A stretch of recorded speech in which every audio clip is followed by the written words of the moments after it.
bersama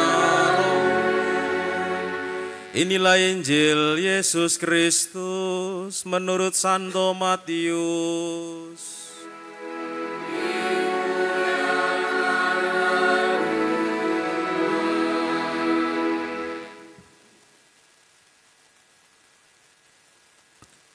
Sekali peristiwa, Yesus mengemukakan perumpamaan berikut kepada murid-muridnya. Hal kerajaan surga itu sama seperti seorang pemilik kebun anggur yang pagi-pagi benar keluar mencari pekerja untuk kebun anggurnya. Setelah sepakat dengan para pekerja mengenai upah 1 dinar sehari, ia menyuruh mereka ke kebun anggurnya. Kira-kira pukul 9 pagi ia keluar lagi dan dilihatnya ada orang-orang lain menganggur di pasar. Katanya kepada mereka, "Pergilah juga kamu ke kebun anggurku dan aku akan memberimu apa yang pantas." Lalu mereka pun pergi. Kira-kira pukul 12 dan pukul 3 sore ia keluar lagi dan melakukan hal yang sama. Kira-kira pukul 5 sore ia keluar lagi dan mendapati orang-orang lain pula. Lalu katanya kepada mereka, "Mengapa kamu menganggur saja di sini sepanjang hari?" Jawab mereka, "Tidak ada orang yang mengupah kami." Kata orang itu, "Pergilah juga kamu ke kebun anggurku."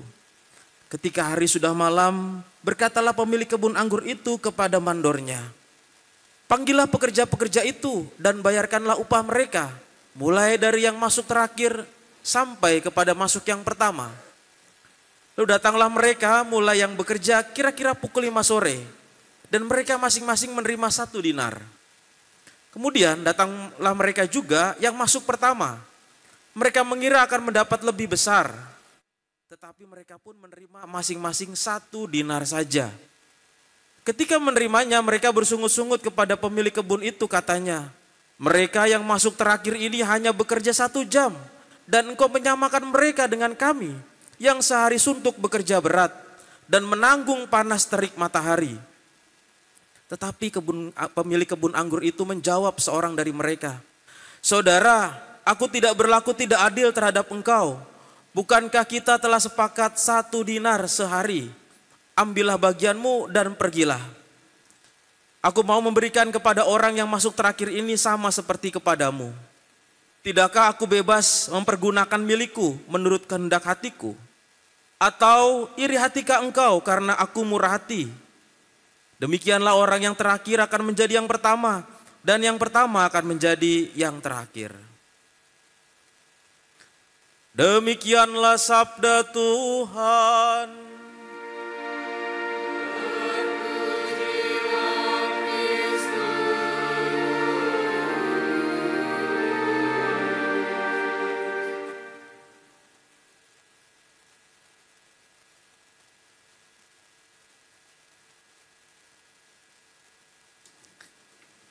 Silahkan duduk Bapak Ibu Saudara-saudari, selamat sore. Sehat semuanya ya. Biasanya kalau orang itu sering ngecek, kalau awal-awal bulan yang dicek itu adalah cek saldo. Tapi kalau sudah tanggal-tanggal sekarang ini, biasanya yang dicek itu asam urat, gula darah, tensi gitu ya. Bapak Ibu termasuk yang mana ini sekarang ya? Kalau saya sekarang mau ngecek saudara-saudari, mau ngecek apakah saudara-saudari bisa melihat ya. Kalau ini angka berapa? Wah, ini berarti tanda-tanda akhir bulan ini ya. Angka berapa? Nggak kelihatan? Nggak kelihatan? Waduh, sebentar. Kalau yang ini angka berapa? Waduh, dari jauh pasti udah ketahuan ya. Hafal betul kalau ini. Berarti mata Anda sehat ya. Coba saudara-saudari lihat ada angka di monitor. Itu angka berapa? Kita lihat di monitor itu. Yang jawab anak-anak kebanyakan ya. Ini bukan belajar berhitung. Angka 9. Iya, tepat sekali anak-anak ya. Pak Guru coba kasih angka lagi. Berikut angka berapa? Oh 9.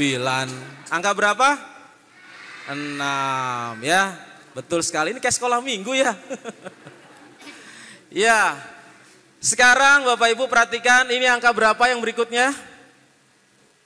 Anak-anak angka berapa? Nah, bingung kan ya? Yang sebelah sini bagian kiri, sebelah sini kiri saya, angka berapa ini? Angka 9 katanya. Yang sebelah sana angka berapa? Angka 6. Ini yang sini 9, yang sini 6. Yang benar yang mana? Oh, paling kencang sendiri ya. Ya, yang benar yang mana, Oma? 6 apa 9? Nah, 6. Yang di sono 9. Jangan berantem ya. Mau 6 mau 9 ya.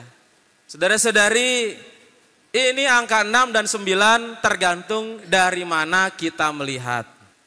Biasanya, ini saya cek begini, berarti kita semua masih sehat dan normal matanya. Cuma kita perlu melihat dari mana sudut pandang kita melihat 6 dan 9.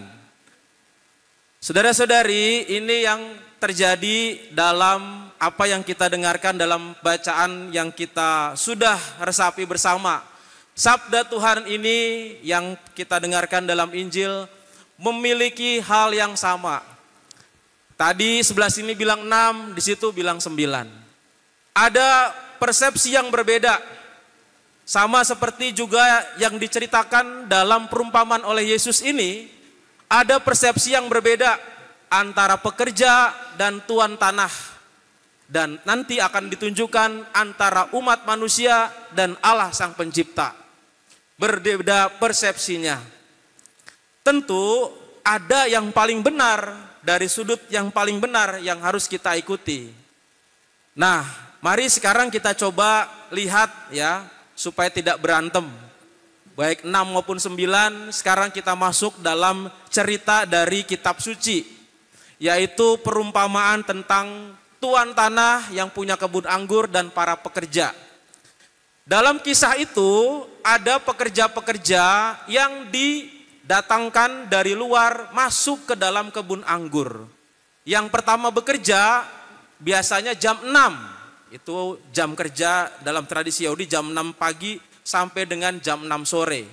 Kalau pertama jam kerja pertama jam 6, maka dari jam 6 ada yang pekerja dari jam 9, diambil lagi jam 12, diambil lagi jam 3, diambil lagi jam 5. Pekerjanya itu dari luar datang masuk ke dalam kebun anggur. Kalau saudara-saudari jeli memperhatikan, yang mutu pekerjaan itu kok bisa-bisanya tuan tanah yang mencari. Nah, kalau saudara-saudari jeli perhatikan, tuan tanah ini mencari pekerja-pekerja dan menganggur, yang menganggur dicari. Lalu kemudian yang menganggur ini diberikan pekerjaan supaya dapat makan. 1 dinar sehari cukup untuk makan di situ. Nah sekarang ada persepsi yang berbeda dari para pekerja. Saya ini sudah bekerja, saya juga harus mendapatkan upah saya. Kalau yang jam 5 sore itu diberikan 1 dinar, maka harusnya saya lebih daripada itu. Kenapa sama? Nah, jadi yang pekerja-pekerja ini yang awal ini protes kepada tuan tanah, persepsinya berbeda. Saya sudah bekerja, saya sudah panas terik, kenapa saya diberikan cuma 1 dinar sama dengan yang jam 5 sore? Komplain. Sedangkan yang punya pemilik kebun anggur ini sebenarnya ini adalah konsepnya belas kasihan. Yang penganggur-penganggur itu daripada tidak dapat makanan karena tidak bekerja, dimasukkan ke kebun anggur itu semuanya. Mau dari jam 6 sampai jam 9 semuanya. Dia sudah cukup dengan pekerja-pekerja yang ada. Tetapi dia dengan belas kasihan mencari pekerja-pekerja yang menganggur, yang gak dapat makan di pasar-pasar. Supaya dia dapat makan. Supaya dia bisa dapat upah 1 dinar itu untuk makan, untuk hidupnya itu. Dan besok nanti dipekerjakan lagi. Nah yang tuan tanah ini konsepnya adalah sudut pandangnya belas kasihan. supaya semua orang bisa datang ke kebun anggurnya. Yang satu menuntut karena dia merasa bekerja. Nah saudara-saudari, disinilah ada salah persepsi. Yang satu pandang angkanya 6, satu lagi angkanya 9. Nah saudara-saudari, mana yang benar? Yang benar pasti bukan manusia atau bukan sudut pandangnya para pekerja, tuan tanah yang dimaksudkan oleh Yesus ini. Orang harus melihat sudut pandang Tuhan. Maka dalam bacaan yang pertama dikatakan, rancanganku bukan rancanganmu, rancanganku di atas rancanganmu. Jadi apa yang kita persepsikan, para pekerja persepsikan, salah persepsi. Jangan salah bahwa para pekerja itu adalah orang yang dibelas kasihani, supaya dia masuk kebun anggur ini. Harusnya sudah senang, tidak perlu menuntut upah lagi yang lebih daripada itu. Dia bisa makan, dia masih masuk ke kebun anggur, dan dia punya pekerjaan di situ. Karena tuan tanah ini sebenarnya sudah cukup semuanya, tidak perlu mencari pekerja lagi. Tapi karena kasihan, dia mencari ke pasar-pasar yang menganggur-menganggur itu. Nah saudara-saudari yang terkasih, ini yang terjadi kadang-kadang dengan kita sebagai umatnya Tuhan. Kita juga kadang-kadang punya persepsi sama seperti para pekerja. Saya sudah melakukan banyak hal, saya sudah berdoa, saya bahkan juga sudah melakukan segala sesuatu untuk Tuhan dengan sempurna. Dan saya juga sudah berjuang untuk bisa melakukan segala sesuatu dengan baik. Tetapi kenapa kok saya dapat rezekinya kurang? Tetangga saya yang jarang berdoa, saya lihat jarang juga kegiatan lingkungan, kok rezekinya banyak. Waduh, tiba-tiba ada kulkas lagi di rumahnya. Tetangganya beli kulkas, kita yang kedinginan gitu ya. Lalu kemudian ada tetangganya dapat motor, dapat mobil. Aduh, kok bisa begitu? Cek, sudah kredit apa lunas begitu. Waduh, sampai sebegitunya. Nah itulah karena apa? Iri hati, salah persepsi.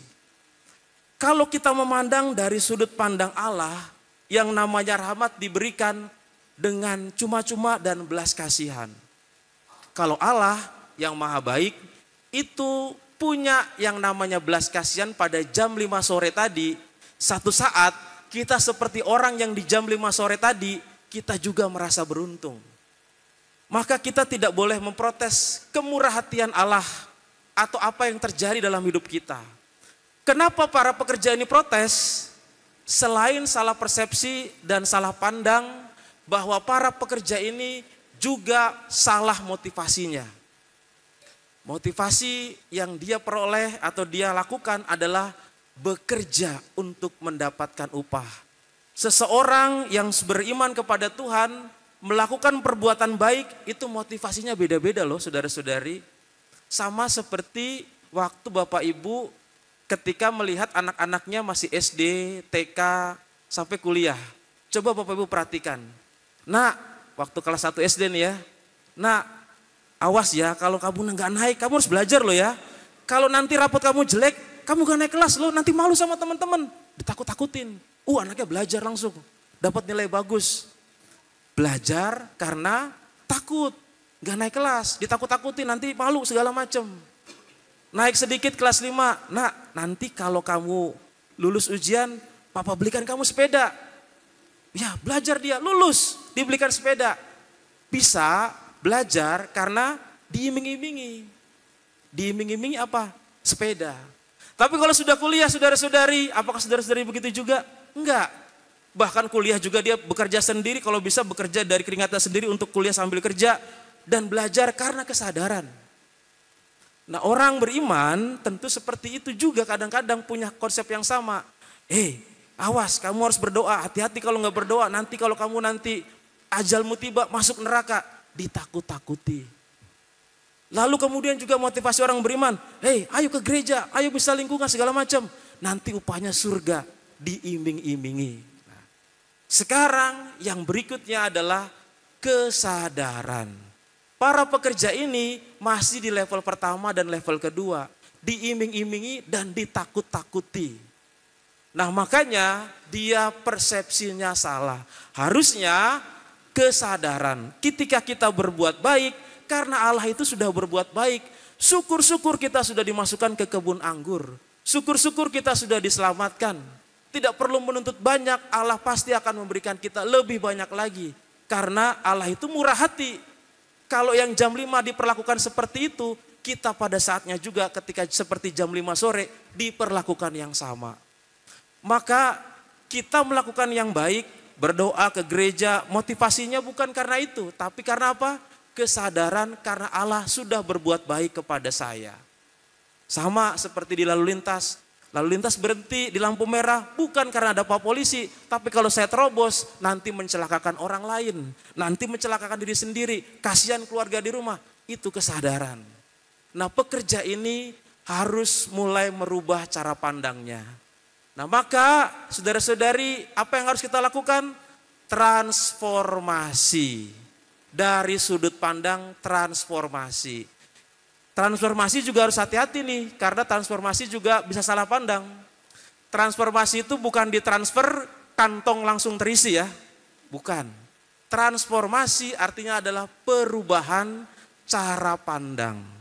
Perubahan sudut pandang, yaitu adalah merubah motivasi kita, melakukan segala sesuatu, ibadah, sikap kita yang baik terhadap sesama, bukan karena ditakut-takutin atau iming-iming, tapi karena kesadaran.